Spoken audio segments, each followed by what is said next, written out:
Assalamualaikum warahmatullahi wabarakatuh. Pada video ini, saya Muhammad Nizam akan menjelaskan topik tentang kewirausahaan dalam pendidikan. Saya membuat video ini sebagai salah satu metode penyampaian materi mata kuliah manajemen lembaga pendidikan. Baiklah, untuk subtopik yang akan saya bahas ada 5, yaitu yang pertama, pengertian kewirausahaan dalam pendidikan. Yang kedua, tujuan kewirausahaan dalam pendidikan. Yang ketiga, fungsi kewirausahaan dalam pendidikan. Yang keempat, macam-macam kewirausahaan dalam pendidikan. Dan yang kelima, urgensi kewirausahaan dalam pendidikan. Untuk pembahasan yang pertama adalah pengertian kewirausahaan dalam pendidikan. Sampai saat ini, konsep kewirausahaan masih terus berkembang. Kewirausahaan adalah suatu sikap, jiwa, dan kemampuan untuk menciptakan sesuatu yang baru yang sangat bernilai dan berguna bagi dirinya dan orang lain. Dalam perkembangannya, penanaman nilai-nilai kewirausahaan tidak hanya di kalangan usahawan dan wira swasta, tetapi telah berkembang ke dunia pendidikan, di mana dalam kegiatannya juga jiwa kewirausahaan sangat dibutuhkan. Kewirausahaan dalam pendidikan merupakan kerja keras yang terus-menerus yang dilakukan pihak sekolah, terutama kepala sekolah, dalam menjadikan sekolahnya lebih bermutu.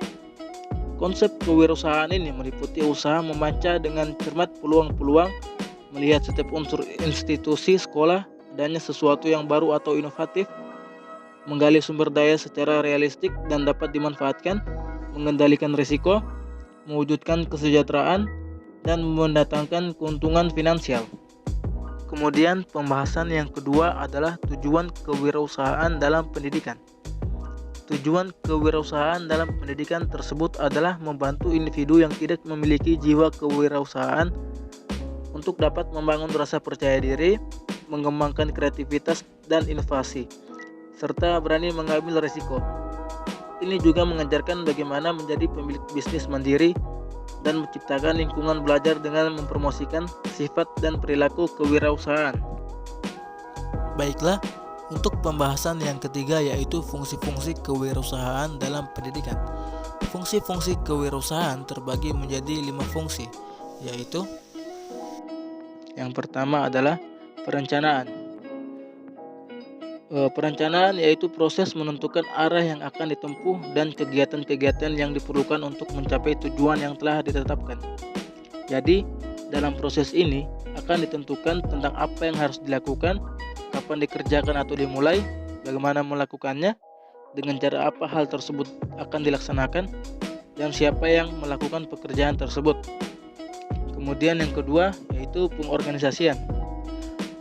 Pengorganisasian yaitu proses pengelompokan berbagai kegiatan atau pekerjaan dalam unit-unit. Tujuannya agar tertata dengan jelas antara tugas, wewenang, dan tanggung jawab, serta hubungan kerja dengan sebaik mungkin dalam bidang masing-masing. Kemudian yang ketiga yaitu pelaksanaan, yaitu proses untuk menjalankan kegiatan atau pekerjaan dalam sebuah organisasi. Dalam menjalankan organisasi, para pemimpin harus menggerakkan bawahannya untuk mengerjakan pekerjaan yang telah ditentukan dengan cara memimpin, memberi petunjuk, dan memotivasi. Kemudian yang keempat yaitu pengawasan. Pengawasan adalah proses untuk mengukur dan menilai pelaksanaan tugas apakah telah sesuai dengan rencana. Jadi, jika dalam proses tersebut terjadi persimpangan, maka akan segera dikendalikan dengan rencana yang telah disusun. Kemudian yang kelima yaitu penilaian. Proses menilai kegiatan untuk menemukan indikator yang menyebabkan sukses atau gagalnya pencapaian tujuan, sehingga dapat dijadikan bahan kajian berikutnya. Lalu kita lanjut ke pembahasan yang keempat, yaitu macam-macam kewirausahaan dalam pendidikan. Ada banyak peluang usaha yang cocok untuk ruang lingkup pendidikan, antara lain yang pertama, usaha toko alat tulis. Salah satu usaha sangat sesuai dan menjanjikan jika dijalankan untuk keperluan peserta didik adalah usaha berjualan alat tulis. Usaha yang satu ini jelas sangat dibutuhkan para siswa karena mereka pasti membutuhkan alat tulis seperti pulpen, penggaris, buku, dan sebagainya. Kemudian yang kedua adalah menjual buku yang berhubungan dengan pelajaran dan pendidikan. Penting untuk diketahui, banyak sekali buku-buku bacaan atau buku pelajaran yang dibutuhkan siswa. Dan jika di perpustakaan tidak tersedia, usaha ini akan disukai dan dibutuhkan oleh para siswa.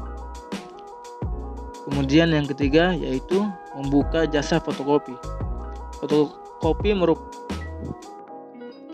Fotokopi merupakan jasa yang sangat dibutuhkan di lingkungan sekolah maupun kampus.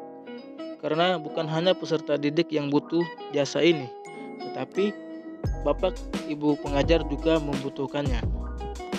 Kemudian yang terakhir yaitu membuka usaha jual pulsa.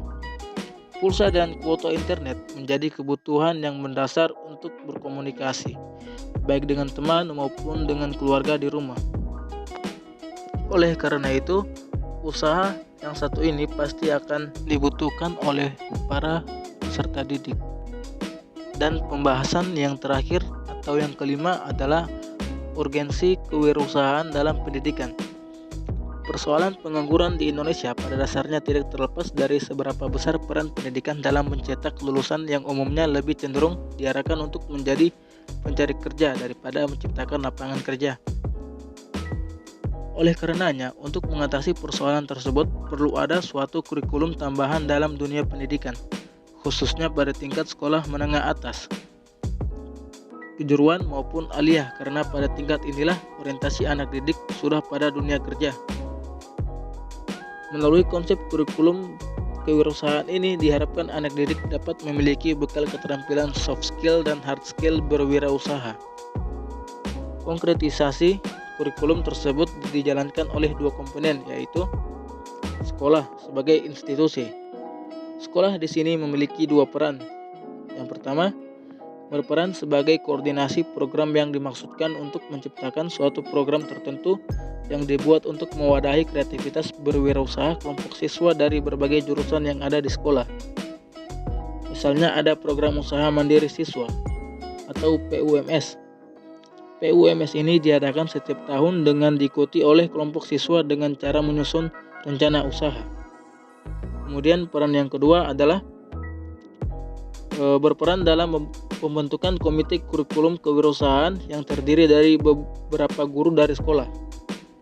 Komite ini merupakan tim perumus kurikulum yang disesuaikan dengan kebutuhan anak didik, peluang, dan menerapkan nilai-nilai kedisiplinan guna membentuk wirausahawan sukses. Kemudian yang kedua yaitu guru sebagai pelaku di lapangan.